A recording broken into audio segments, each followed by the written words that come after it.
Ele é o maior herói de ação da mitologia. Seu nome é Hércules. Um homem atormentado por um pecado terrível. Levado a cumprir 12 desafios impossíveis em busca de redenção. Para nós, é um mito, mas para os antigos era realidade. Uma lenda baseada em um guerreiro real, cheia de códigos ocultos sobre o mundo real. Essa é a verdade por trás do mito de Hércules. Confronto dos deuses.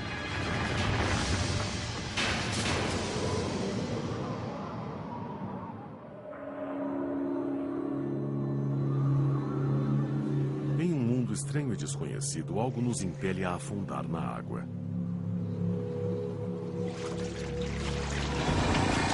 Ela irrompe a superfície.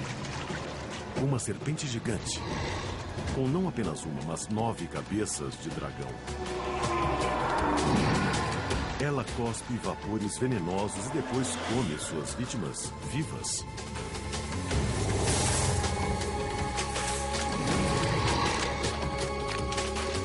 Mas hoje, o monstro encontrou páreo para ele.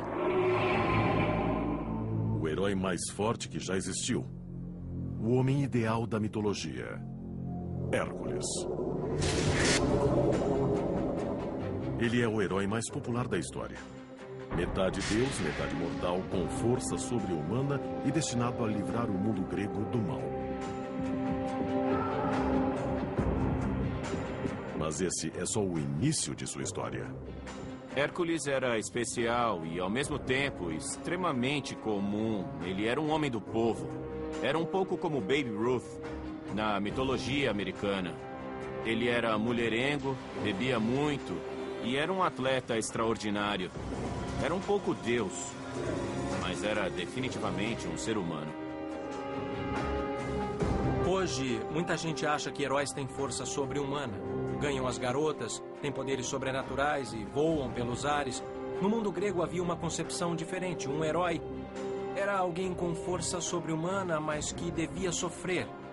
E Hércules é o herói consumado na sociedade grega. Ele é destinado a sofrer mais do que qualquer outro. Em seu mito, Hércules enfrenta uma legião de inimigos terríveis e suporta sofrimentos numa escala que nenhum humano viveu.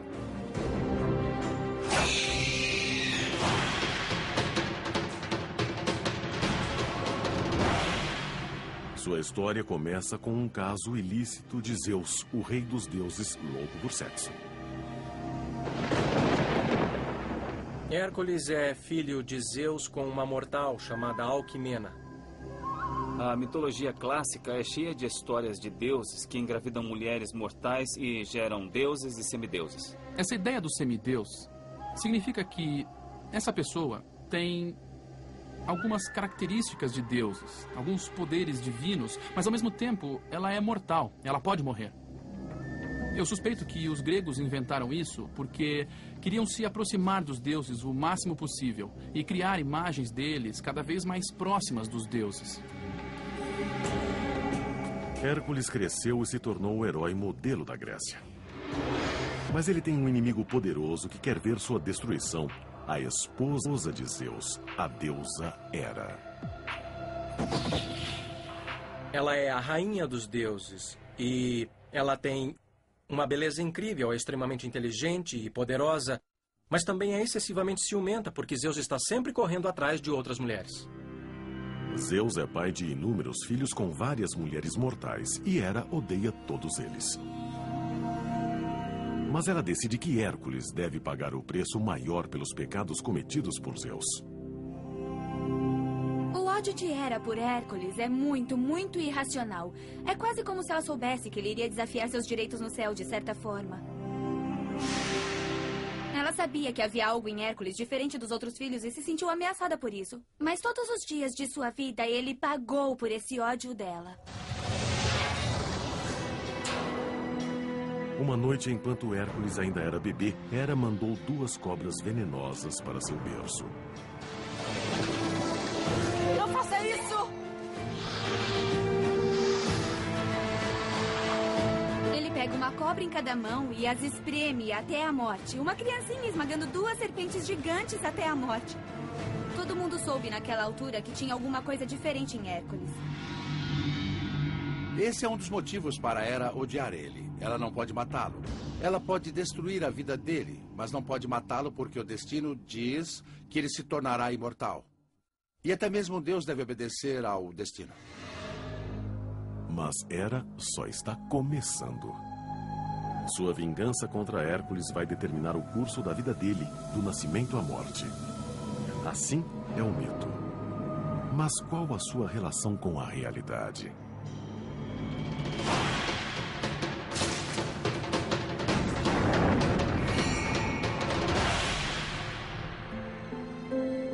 Fevereiro de 2004. Numa cidade grega chamada Tebas, arqueólogos descobrem evidências estonteantes que dão um novo olhar sobre a história do nascimento de Hércules. Eles descobrem um templo debaixo de um lote residencial comum. Em seu centro, há os restos de um altar. Em volta do altar, há centenas de vasos de cerâmica e pequenas estátuas. Todos parecem retratar uma pessoa: Hércules. Depois da descoberta, pesquisadores a relacionaram a um texto de 2.500 anos que descreve uma misteriosa casa de Hércules em Tebas, fora dos portões da antiga cidade. A descrição e o local são os mesmos. Mas tem mais. O documento antigo diz que esse santuário foi construído no local exato do nascimento de Hércules. Será que o herói existiu? A caçada por pistas nos leva ao mito. Continuando a história, Hércules atinge a maioridade, um homem-deus entre 2 mundos, o humano e o sobrenatural. Ele é forte demais para ser humano. Ele é como um deus preso em um corpo humano. Ele frequentemente faz coisas muito ruins por acidente, como matar pessoas e também danificar propriedades. Ele não consegue se controlar. Essa força sobre-humana torna impossível que Hércules se misture à sociedade grega. Ele não pôde formar relações emocionais com ninguém. Na verdade, parecia haver uma característica esquizofrênica nele. Ele era meio humano, meio divino. E ainda assim tinha um pai que não o protegia dos julgamentos e dificuldades terríveis que Hera impunha a ele.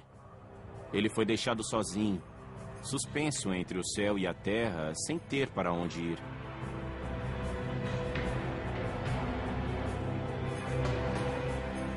Desesperado por alguma aparência de normalidade, Hércules se casa com uma linda princesa que lhe dá 2 filhos.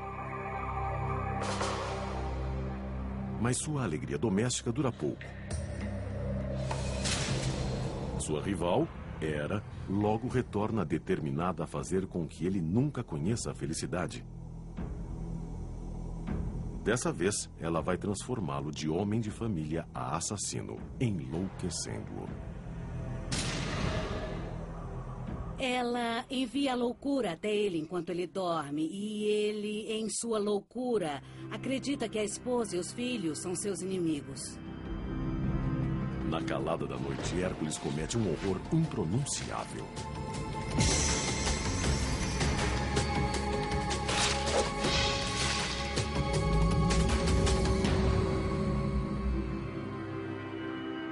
Quando o Hércules acorda de sua loucura, acorda dessa loucura voraz, ele se vê coberto pelo sangue de sua própria família. Ele nem sabe que foi ele mesmo quem fez aquilo.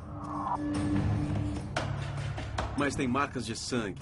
Essa é a marca física da culpa. E essa é a culpa que ele deve enfrentar.